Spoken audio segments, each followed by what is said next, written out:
اور اب آپ کو بتائیں کہ کتھک ڈانسر شیما کرامانی کا عورت مارچ مئی میں منعقد کرنے کا اعلان۔ یوم خواتین کے موقع پر کراچی میں پریس کانفرنس کرتے ہوئے کہا کہ ہم نے پاکستان میں پدر شاہی نظام کو چیلنج کیا ہے۔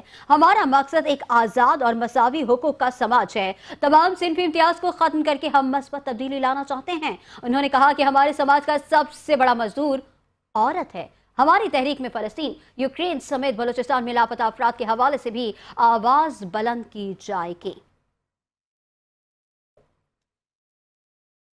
ہم فیمنسٹ سوچ کہتے ہیں جو کہ ایکوالٹی اور برابری کی سوچ ہے کہ ہر انسان چاہے وہ کسی طبقے کے ہو، چاہے کسی جینڈر کے ہو، چاہے کسی رنگ نسل کے ہو، کسی مذہب کے ہو، ہم سب ایک ہیں۔ اور ہمارے مسئلے جو ہیں وہ یہ ہیں کہ ہم ایک ایسا سماج چاہتے ہیں جس میں برابری ہو، جس میں انصاف ہو، جس میں سچائی ہو اور جس میں نفرتیں نہیں ہوں، جہاں پہ خون نہ ہو، جہاں پہ تشدد نہ ہو۔